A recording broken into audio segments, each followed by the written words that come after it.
یہی معاملہ پاکستان میں ہو رہا ہے۔ اس اعتبار سے واقعہ یہ ہے کہ یہ سزا ہے اللہ کی طرف سے، اور اخلاق کا جو دیوالہ نکلا ہے۔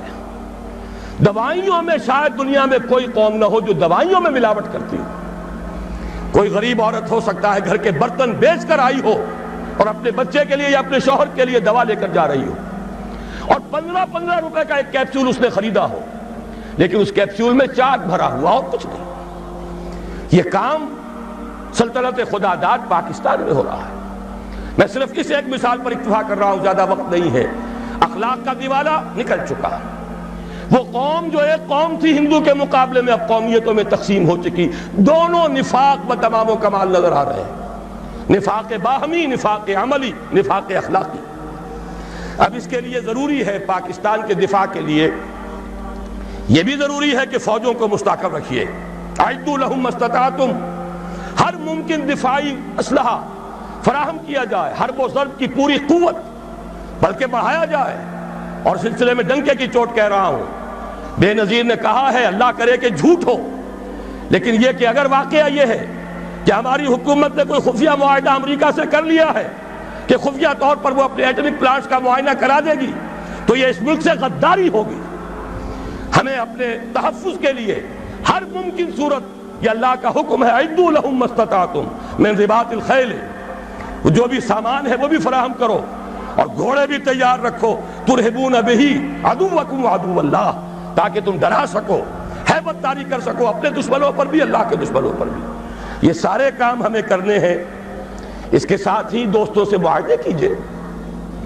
چین کے ساتھ معاہدہ سب سے اہم ہے، اس لیے کہ ایک ہی ایٹمی طاقت ہے جو اس وقت امریکہ اور یہودیوں کے تسلط سے باہر ہے۔ باقی بھارت کے ساتھ جو پینگیں بڑھ رہی ہیں، بھارت نے جس طرح ان کا سارا معاشی نظام جو کا تو قبول کر لیا ہے، جس طرح اس نے ملٹی نیشنل جو کارپوریشنز ہیں ان کے لیے اپنی مارکیٹ کھول دی ہے، اب وہ تو ان کے لیے کوئی اجنبی ملک نہیں رہا، اس کی وہ غیر جانبداری ختم ہوئی۔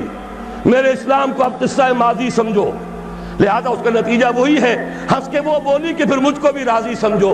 تو امریکہ اب ہندوستان سے، بھارت سے تو راضی ہے۔ اب تو ایک ہی ہے جو کھٹک رہا ہے، ایٹمی طاقت جو مبینہ طور پر اور جو کہ مسلمہ طور پر ایٹمی طاقت ہے، جو ابھی باہر ہے۔ ایک دستمرد سے تیری حالی بچا ہوا تھا، کچھ پتہ نہیں کب اس کو بھی چرکا لگ جائے۔ ایک حادثہ اس پر گزر چکا ہے، لیکن یہ کہ ابھی وہ قائم ہے، وہ چین ہے۔ یہ تیری بربادیوں کے مشورے ہیں آسمانوں میں، ہمیں ان چیزوں کا شعور چاہیے، اور اس کے لیے اپنے دوست اور بھارت کے ساتھ ہر ممکن کوشش مفاہمت کی، اور وہ اسی طرح ہوگی کہ انہیں سمجھایا جائے کہ دیکھو اپنے اصل دشمن کو پہچانو، جو ہمیں آزاد تو کر گیا تھا مجبوراً، لیکن کشمیر کی یہ ہڈی پھینک گیا تھا بیچ میں کہ یہ غرائیں اور لڑیں ایک دوسرے کے ساتھ، اور کبھی بھی آپس میں ان کے مابین امن نہ ہو۔ ان کی ساری دولت ہم کھینچ کر لے جائیں، روس لے جائے بھارت کی دولت اسلحہ کے عوض، امریکہ لے جائے پاکستان کی پوری دولت اسلحہ کے عوض، ہماری غریب لوگوں کی کمائی، اس کا سب سے بڑا لائنس شیئر ان سپر پاورز کے پاس جاتا رہا۔ ایک دوسرے کا خوف، ایک دوسرے سے خطرہ، لہذا وہ کبھی ایک صاحب نے کہا تھا، بات بڑی پتے کی ہے، ہمارا استحصال اور پوری تھرڈ ورلڈ کا جو استحصال اس وقت ہو رہا ہے، اس کا سب سے بڑی ذریعہ یہی ہے۔ امریکہ کی سب سے بڑی صنعت ہی صرف اسلحہ سازی کی صنعت ہے، اور ہو کیا رہا ہے۔ ایک دفعہ ایک صاحب نے اعداد و شمار کے حوالے سے بتایا، پورے حیدرآباد ڈویژن جو ہمارا کاٹن گروئنگ بڑا ہی عمدہ علاقہ ہے، وہ جتنی روئی پیدا کرتا ہے وہ ساری روئی دے کر ہم صرف ایک F-16 جہاز لے کر آ جاتے ہیں، اور وہ F-16 جہاز اس کا ایک پرزہ بھی اگر ناکارہ ہو جائے اور جو اصل مالک ہیں وہ اسے ریپلیس کرنے کے لیے تیار نہ ہو تو وہ ہمارے لیے بالکل بیکار، وہ تو پھر جائے گا کہیں کباڑیوں کے ہاں جا کر بکے گا، اس کا کوئی مصرف نہیں۔ یہ ہوتا رہا ہے 40 برس 45 برس، اور اس میں یہ کہ اس بات کا پورا اندیشہ ہے، بلکہ یہ کہ زائنسٹ لابی کا پروگرام یہ ہے کہ پاکستان کے بھی ٹکڑے کرائیں اور بھارت کے بھی ٹکڑے کرائیں، تاکہ کوئی طاقت نہ رہ جائے جو ان کو کویسچن کر سکے۔ ہمیں یہ احساس اور شعور بھارتیوں کے اندر پیدا کرنا ہے کہ ہم اس کا بیٹھ کر معاملہ کریں، اس کا حل نکالیں، جو وعدے کیے تھے انہیں اب جو تم نے تاکہ نسیان پر رکھ دیا تھا ان کو پورا کرو، اور خدا کے لیے آپس میں لڑ مرنے کی بجائے اپنے اصل دشمن کو پہچانو۔